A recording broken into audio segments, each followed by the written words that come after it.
Hi, I'm Tim Roble, and welcome to another Adventure Athlete build.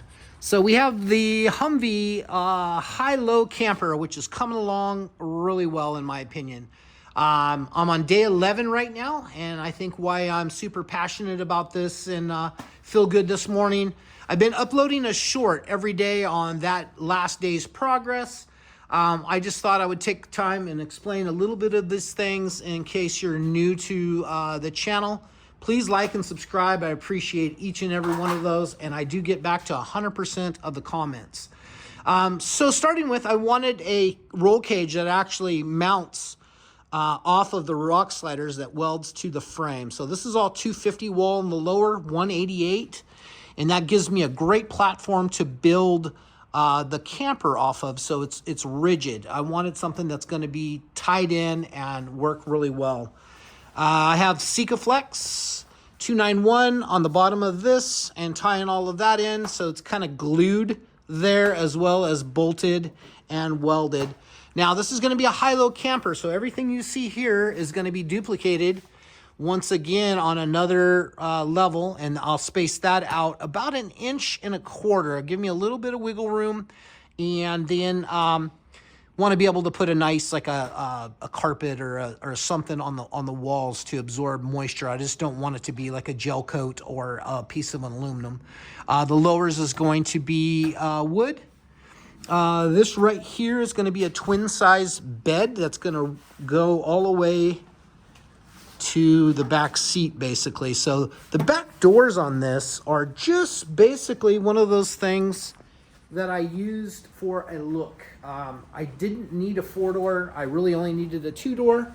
But in my opinion, it just looks so much cooler as a 4-door that aesthetics matter to me. So just tying that in. And even the lines that I have laid out here, with the high-low, it's going to give me a 6'4" interior height with a 32-inch stroke high-low linear actuator. So I'm doing 4 actuators on this. I only need 30 inches of stroke. So why did I do 32? I want to be able to raise that up past where the top is and give it maybe a 1 inch or 2 inch air gap when it's super hot. Maybe that'll blow through. Also going to put some windows. I have Expedition windows that I purchased for Oscar Mike when I was building that, and decided not to put windows in that. I wanted to do hatches instead, so that's what I did. Speaking of hatches, I am going to frame up this here, coming up 9 inches, because that's what's going to be the bed, so it'll be at the bottom of the bed basically, and the hatch is going to open up here, bringing me to the next thing that I wanted to talk about. I've been watching a ton of videos and looking at the videos. Everyone has their hatches set up so they're angled up, so if it rains or moisture or whatever, that's going to go down and into the vehicle. I don't understand the thought process. Maybe trying to get you away from banging your head. I don't know, which I've done on this project twice already because I'm slow. But I always angle them down maybe 5 degrees. So if you're parked a little unlevel or something, that gives it just enough to run that water off. And you know, during the monsoons this last summer, we had all the hatches open on Oscar Mike and nothing was coming inside. So that was kind of neat. Talk about floor plan. This is going to be the bathroom, Thedford Curve. That's the battery operated flush. I think I'm on series number 4 on that. Pumps don't last more than about a year. That's the downfall. And dogs absolutely love the paper towel holder or toilet paper holder, but we'll work through that. So it's going to be bed will fold up.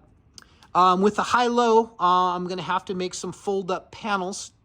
Here, this will all be covered, but, you know, here there's not enough travel, so there's going to have to be a fold-up panel in the back here. I think I'll have enough. I'll probably still have to do a fold-up panel.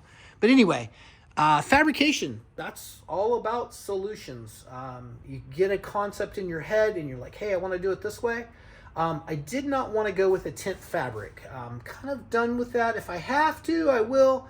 But man, every time I'm out in the desert, there's always in mid-trip or beginning of a trip, end of the trip, it's windy.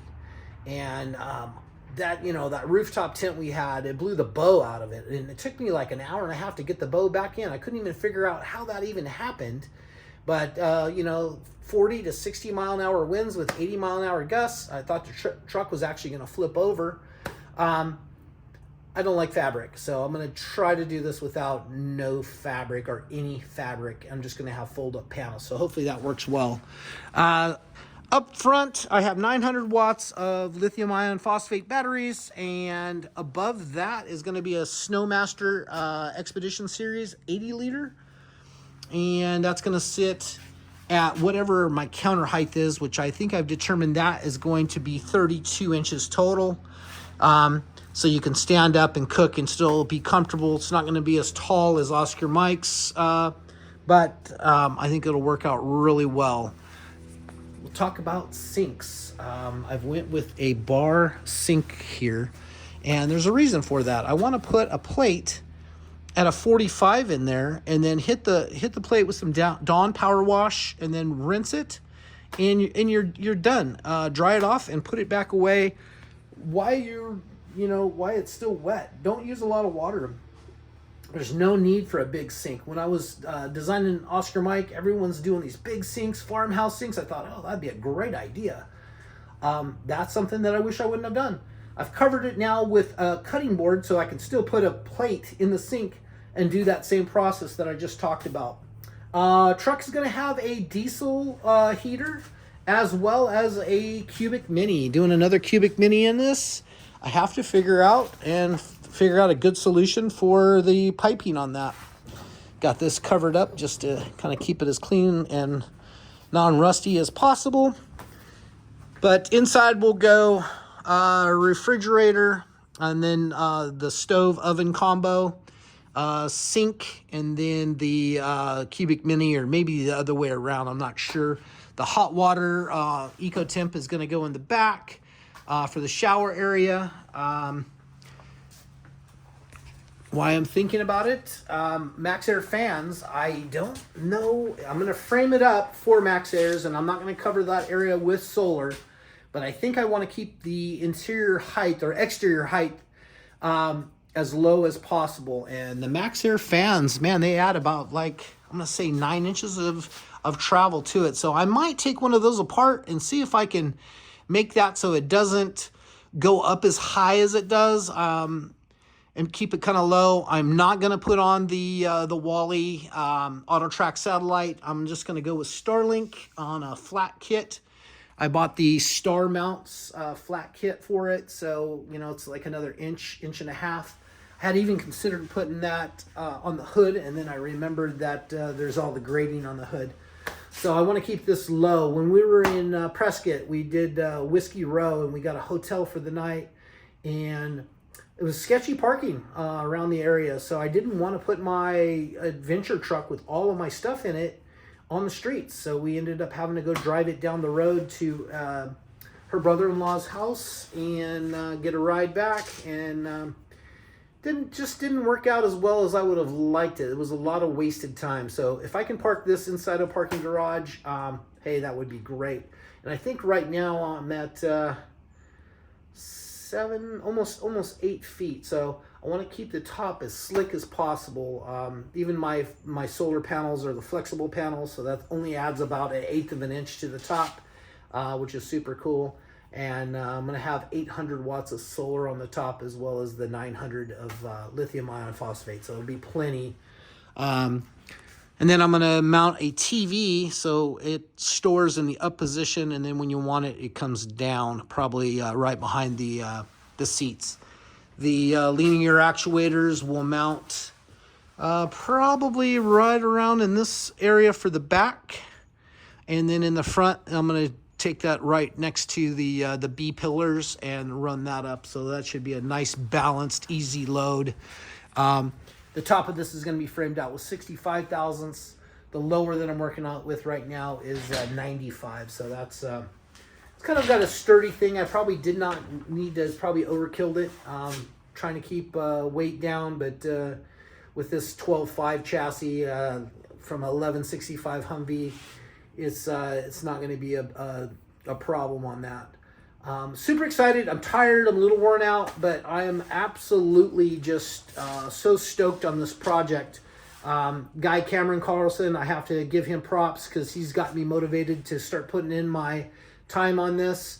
And I just feel good. I'm excited to get out of bed every morning and go do something like this. I think I've just about covered where I'm at. I'm going to get to uploading this video and then get this back framed out, start matching sides, and moving down the road on this. Something you'd like to see, questions, comments, please hit me up down below.